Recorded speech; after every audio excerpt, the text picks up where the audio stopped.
I thought tonight would be a simple walk through Hanoi's old quarter. I planned to buy some ice cream, look around the night market, and go home before it became too late. But during one evening, I met people who were singing, dancing, creating art, working late, and simply trying to get through another day. By the time the lights went out, this familiar part of Hanoi no longer felt quite the same.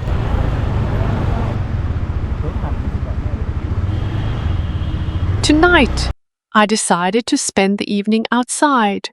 Nothing special, just a slow walk through the center of Hanoi. My first stop was Trang Tien ice cream. This is one of those places many people in Hanoi have known since childhood. There was already a long line outside, but no one seemed to mind waiting. I bought one ice cream and found a place to sit. It was cold, simple, and exactly what I wanted after walking through the warm evening air.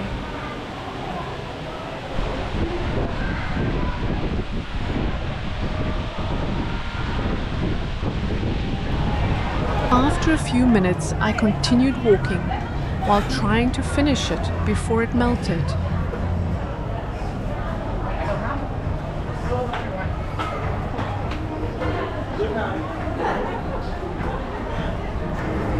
It felt like a very normal beginning to the evening.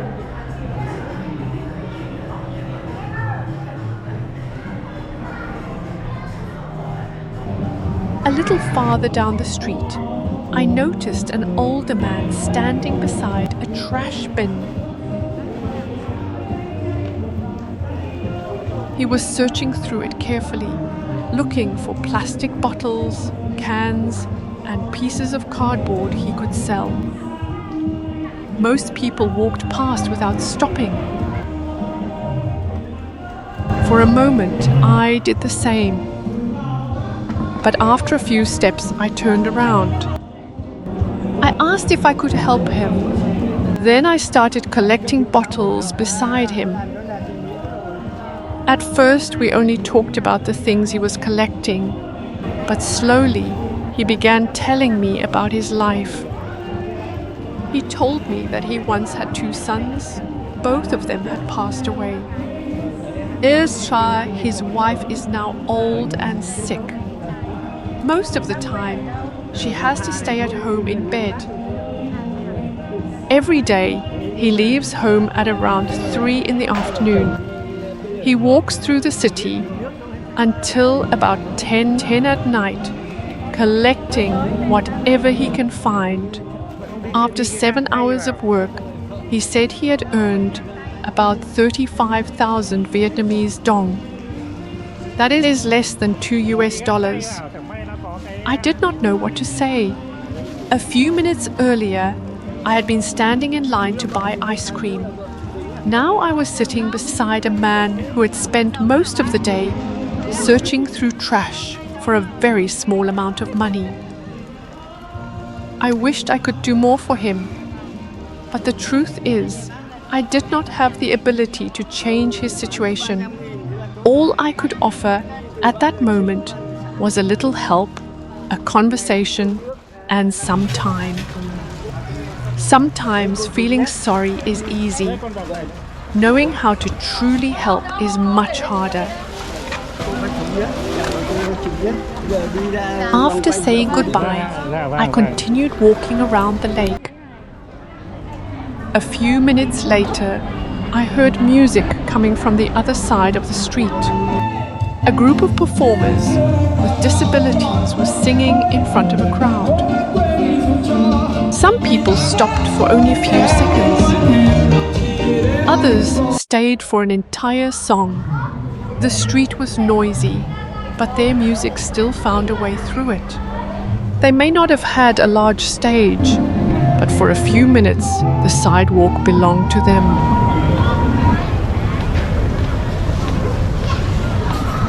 Not far away, Several street artists were drawing portraits beneath the lights.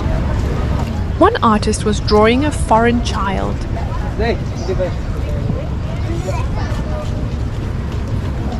Another was working on the portrait of a woman from China. Everything was done with pencil. No computer, no filter, just careful lines slowly forming a face. Each portrait takes only about 15 minutes to complete. The price is 200,000 Vietnamese dong, or around $8. I watched the artist move between the eyes, the nose and the shape of the face. 15 minutes later, a blank sheet of paper had become something a traveler could take home and keep for years.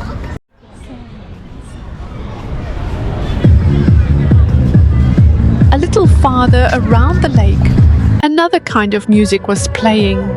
A group of older men and women was dancing together in the street. They moved in time with the music, smiling and following the same familiar steps. Around them, many foreign visitors had stopped to watch. Some were filming, others simply stood there smiling. No ticket was needed. No one had to understand the language. For a few minutes, everyone shared the same piece of music.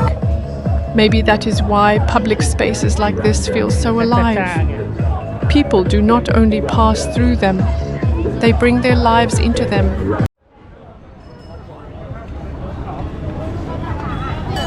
From the lake, I turned into the night market. The change was immediate. The street was filled with visitors, and for a moment, it seemed that almost everyone around me came from another country.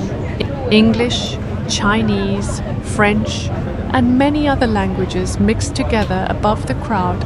I have lived in Hanoi for years. But standing here, I suddenly felt like a visitor in my own city. Small mobile vendors moved through the crowd, carrying drinks, snacks, and whatever could fit onto a small cart. A little farther, inside the market, I met a very tall female traveler. I am only 1.58 meters tall. Standing beside her, I suddenly looked like an elementary school student. We had never met before. We came from different countries and different cultures. But for one photograph, we stood together and smiled as if we had known each other for much longer. Then we said goodbye and continued walking in different directions. It was a very small moment, but travel is often made of moments exactly like this. The market stretches for almost 2 kilometers. On both sides of the street, food stalls continue one after another. There are meat skewers grilled over charcoal, squid tentacles curling above the heat, fruit mixed with chili, and ice cream rolled on a frozen metal surface. You can hear the food before you taste it. The sizzling oil, the metal tools, and the sellers calling to people passing by. The smell of charcoal followed the crowd down the street. I had already eaten ice cream, but it was difficult not to stop and look at everything.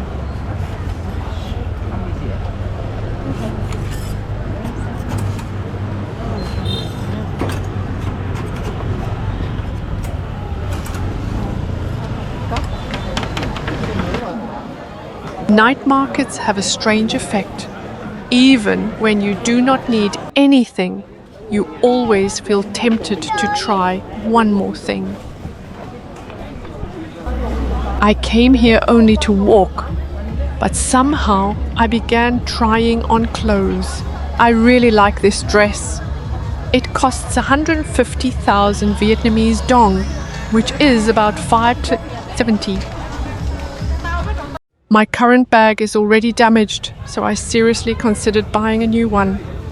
Most of the bags between 100,000 and 150,000 Vietnamese dong. That is around 4 to 6 US dollars. The price was reasonable. The bag looked good. But after looking at it for a while, I decided to leave it for another day. The sandals were also beautiful, and the prices were fairly reasonable.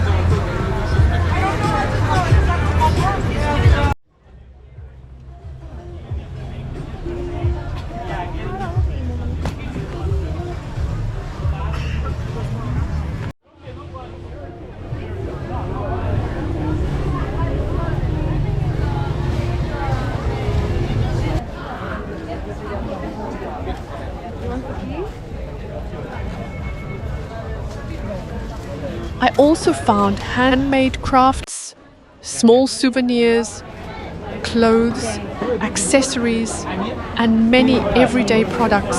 Some were made for travelers. Others were simply useful things local people could buy at a low price. One small stall sold handmade soap.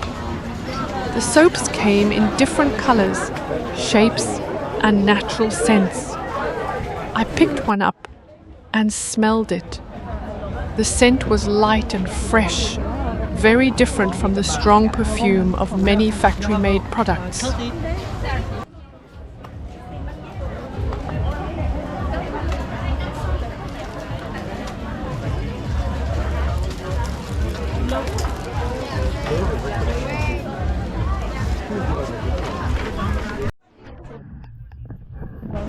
Chị bảo không quay chị. Quay này, quay tay.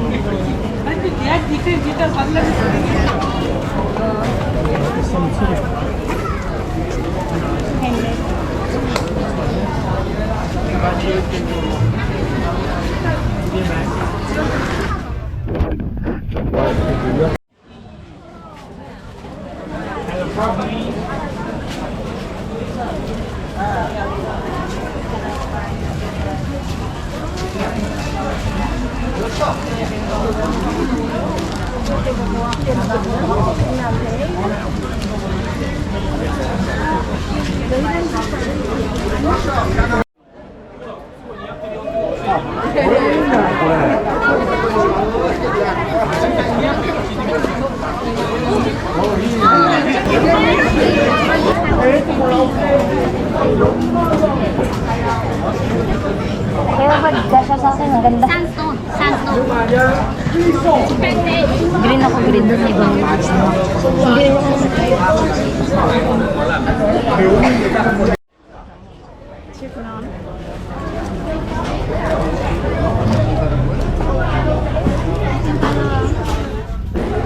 The scent was light and fresh, very different from the strong perfume of many factory-made products.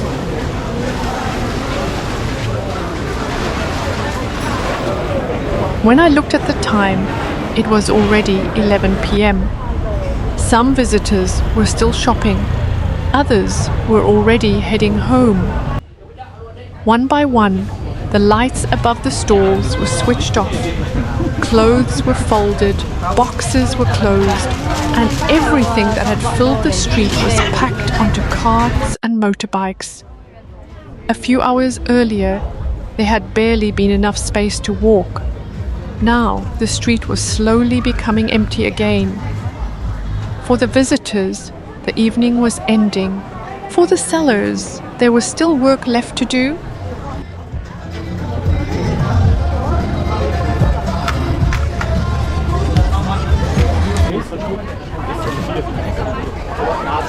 I also began walking home.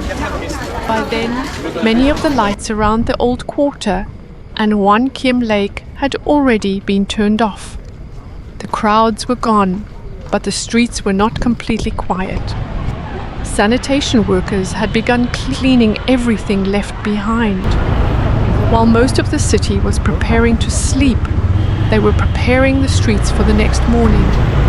By sunrise, most people will see a clean street. They may never know how much work happened here late at night. Thank you for spending this evening with me in Hanoi. I will see you again somewhere else in Vietnam.